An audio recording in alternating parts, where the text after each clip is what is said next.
Guilty. Guilty. Guilty. Guilty. Guilty. Guilty.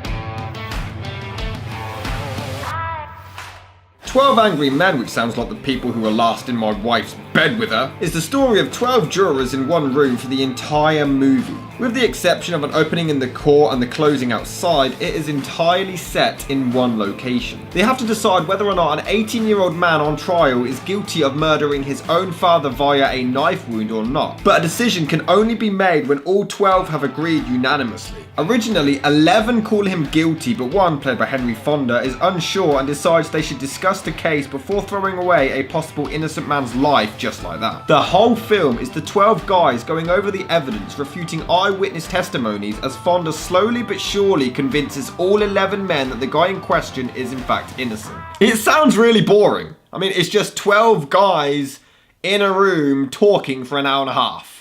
The screenwriter deserves a medal because not once at any point is it ever boring. I think he did an expert job. Weirdly, the script was originally written to be on television and was even broadcast live in 1954. The recording was unfortunately lost, presumably forever, before finally being rediscovered in 2003. However, the original performance was such a success it led to a film adaptation with Sidney Lumet hired to direct, alongside producer Henry Fonda. Despite this being his producing debut, Fonda claimed after it that he would never produce another movie ever again. One way to go out on top, I guess. Great idea. And despite the fact that Fonda never actually got the agreed salary for the film, he still considered it one of the best movies he had ever made, but still somehow refused to watch the entire thing. What? The nerve. Fonda absolutely hated watching himself on screen, so he walked out midway and whispered to the director, "Sidney, it's magnificent." Again, what? How can you decide if a film is good or bad if you haven't watched it all the way through? I don't know. It's possible. But he did have his gripes, as he hated how cheap the backdrops outside the jury room windows looked, complaining to the director instantly. They looked like shit. Hitchcock had great backdrops, you could walk right into them. Look at the ones that we were given. However, Lumet promised him that the director of photography was going to be sure to make them work. He did an excellent job. The film was shot and finished in just 3 weeks, which was unheard of at the time. On a small budget of $340,000, though today that would be the equivalent of just shy of $3 million. The cinematographers decided to add to the whole one location aspect by starting the movie using wide angle lenses, having the camera just above eye level to give off greater depth between subjects, which would slowly increase as the film progresses. And by the end of it, the shots are almost entirely close-ups from a lower angle to add to the claustrophobic feel. Furthermore, director Sidney Lumet actually had the actors stay in the same room together for hours on end, constantly repeating their lines over and over without even being recorded, just to give them the sense of frustration of being cooped up with the same people for so long. I would have jumped out the window, I'm not gonna lie. I never saw so much time spent on nothing. Impressively, many of the actors were actually shot entirely on their own and then it was all edited together. Credit to them, I mean, you can never actually tell, but this also meant the sound of the rain needed to be recorded separately for each individual actor. That's impressive. He's right. The movie was released on April the 13th, 1957 and was instantly a hit among critics. It makes for taut, absorbing and compelling drama that reaches far beyond the close confines of its jury room setting. The drama between the 12 men is powerful and provocative enough to keep a viewer spellbound. Unfortunately, despite the critics loving it, it flopped at the box office and wouldn't become a huge success until it began airing frequently on television over the years. So much so, Roger Ebert put it in his great movies list. The American Film Institute listed Henry Fonda's character. By the way, these characters genuinely have no names. They're just giving juror numbers. Well, except for this at the end. What's your name? Davis. My name's McCardle. So it's kind of hard to describe the characters, but you don't care because it's awesome. You're a pretty smart fella, aren't you? As the 28th best movie hero of the 20th century, and the movie as a whole as the 42nd most inspiring film, the 88th most heart-pounding, and the 87th best movie of the past 100 years, and the second best courtroom drama, how many even are there? Be quiet a second, will you? And in 2011, it was also the second most screened film in secondary schools in the United Kingdom. And I'm sure we all know what number one was. The Dark Knight Stumbles. I think we know that. Despite its box office failure, 12 Angry Men was still nominated for Academy Awards for Best Director, Best Picture and Best Adapted Screenplay, but sadly won none. Though it did scoop up the Golden Bear Award at the 7th Berlin International Film Festival, so that's nice. Oh, really? The movie was actually so much of an impact it even influenced many people in society, such as Supreme Court Justice Sonia Sotomayor. I saw 12 Angry Men when I was in college and it really influenced my decision to pursue a career in law. I was particularly inspired by immigrant juror 11's monologue on his reverence for the American justice system. As a lower court judge, I would sometimes instruct jurors to not follow the film's example because most of the jurors' conclusions are based on speculation and not fact. What's the difference? However, she did claim that when Ford brings a knife into the proceeding, admitting he researched the case outside beforehand, and many of the jurors making assumptions far beyond their reasonable doubt would not be allowed in a real-life jury situation and would have actually caused a mistrial. Oh, I'm sorry. In 1963, there was a German version directed by Gunter Grauwirth, an Indian version in 1987 which is nearly identical called A Pending Decision, a Japanese version in 1991 called 12 Gentle Japanese, a Russian version called 12, a Chinese version called 12 Citizens. The TV show Veronica Mars did a whole episode inspired by the film, The Andy Griffith Show did a dedicated episode towards it, as did Maverick, and there was even an official TV remake in 1997. It was also spoofed countless times on Inside Amy Schumer. I'd love to be Inside Amy Schumer. Come on, knock it off. The British radio comedy Hancock's Half Hour, which sounds like Will Smith's Love Life, The Flintstones, The Simpsons, Family Guy, King of the Hill, Saturday Night Live, they've all parodied it to death and it remains one of the most impactful movies in Hollywood history. Honestly, I'm a sucker for the one location genre of filmmaking. I think it allows the movie to be a lot more creative with the script, which is actually the most important part of the film. And considering this is pretty much possibly the first one to do it, it's easily one of my favourite films and the best movie since we've hit episode 100. Now, you go ahead. You say anything you like. It sounds so boring, it really does. It sounds so dull and so uninteresting. It's 12 guys sitting in a room talking for an hour and a half. What's interesting about it? But somehow, some way, I never found myself checking the time or growing bored. This film is about a murder that we don't see. The accused, we never see. The victim, we never see. We never actually see any of the witnesses, any of those involved, and yet we feel like we can piece together the entire scenario inside our heads perfectly. The dialogue is incredibly well put together with 12 amazing acting performances, especially Fonda and the final guy to admit defeat in stubbornness by calling the accused innocent. Those two are the true stars with incredible performances. He's a common ignorant slob. He don't even speak good English. He doesn't even speak good English.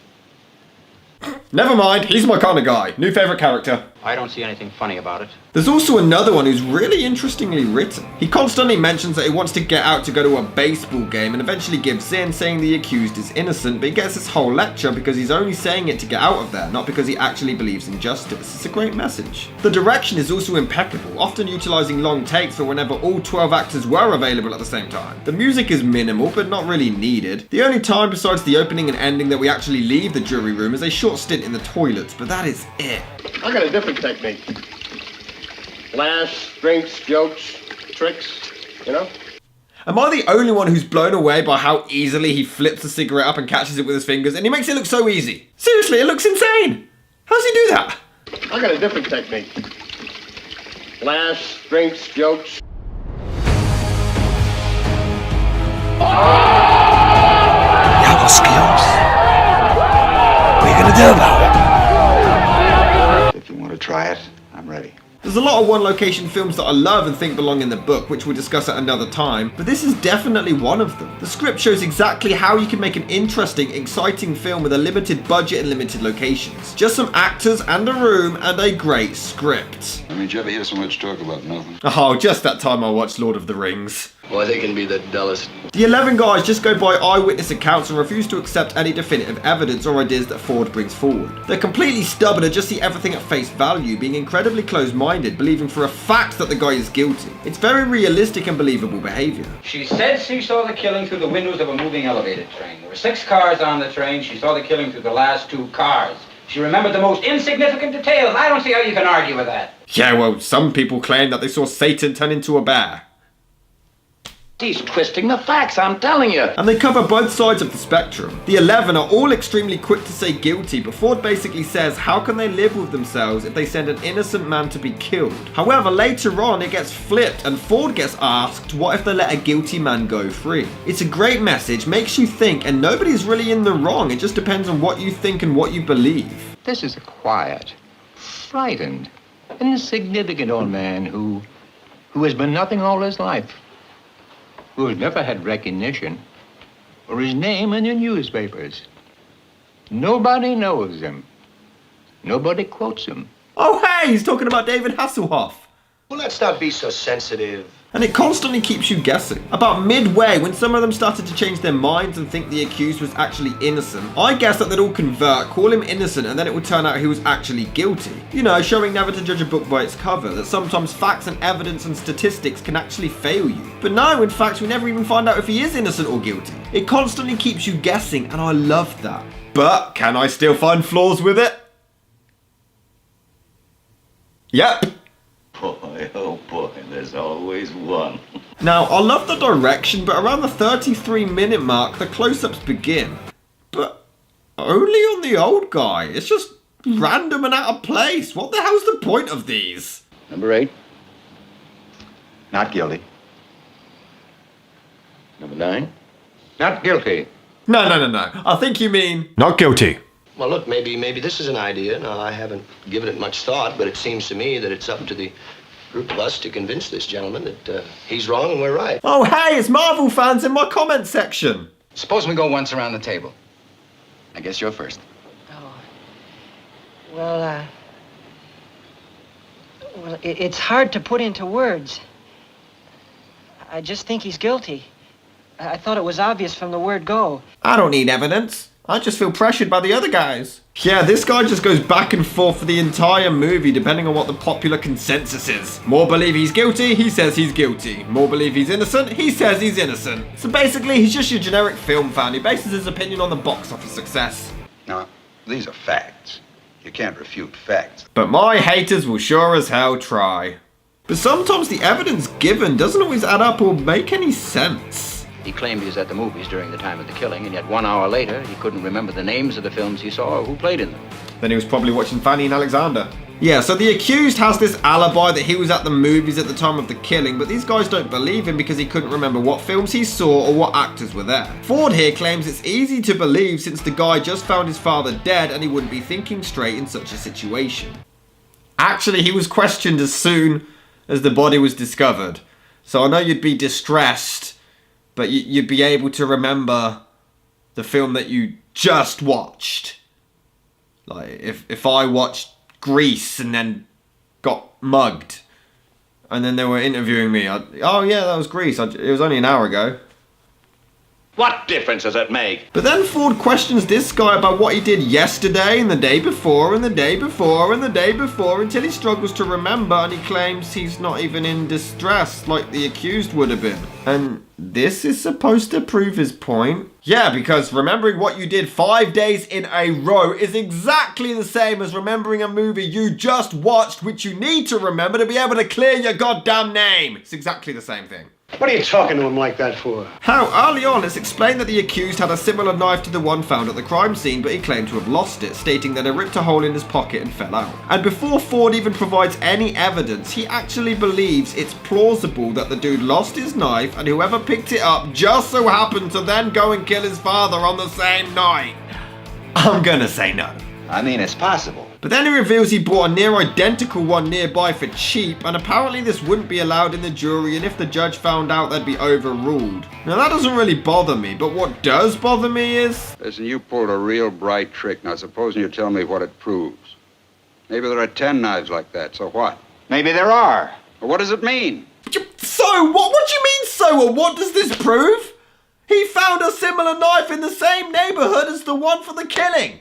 Oh yeah, what does this prove? It can't possibly be that someone could find the similar knife so easily and buy one. Now what? So what? So what? So what?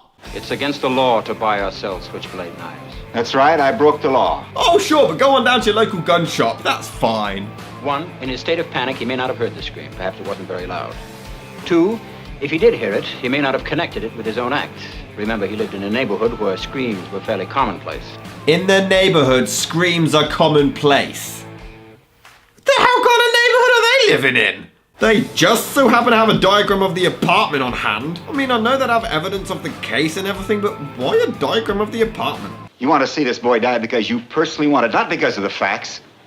You're a sadist. What the hell was that? You're a sadist. Choo! That's my fighting noise. Choo! Don't mess with me. Choo!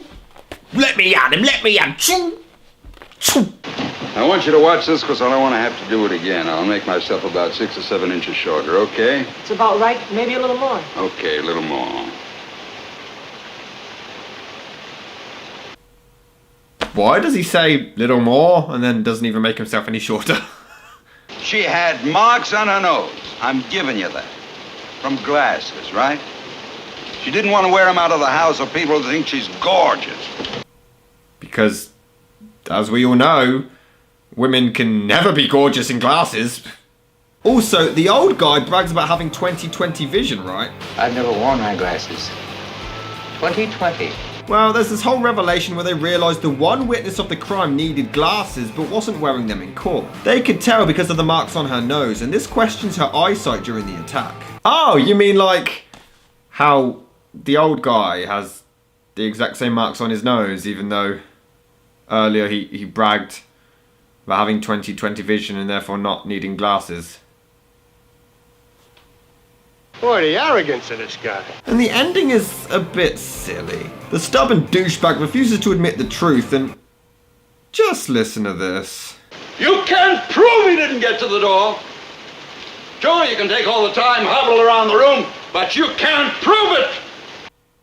He's literally just said, you can prove he didn't get to the door in time, but you can't prove that he didn't get to the door in time. He's just bringing up evidence that they've already disproven. Again, like my haters. And when he finally admits the truth, it just seems out of nowhere. He spots a picture of, I'm guessing, his son, and then blurts out that the guy is innocent. I mean, maybe because he can't imagine his son stabbing him? But the story reveals that the kid's dad beat the hell out of him, so retaliation wouldn't be that surprising. This just seems kinda silly and out of nowhere. I'm entitled to my opinion.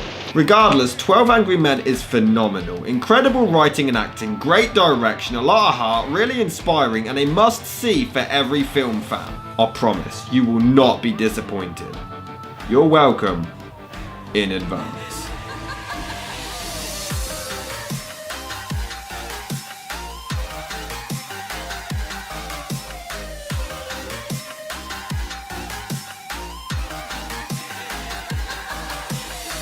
And by the way, I know the fact that they brought in the knife doesn't bother me, but they just leave it in the room on the table. Like, what happens when the next person comes in to like tidy it up and then finds it? He'll go and tell the judge, and then all of this hour and a half of debating was completely for no reason. They just did all of that discussion. Nope, overruled.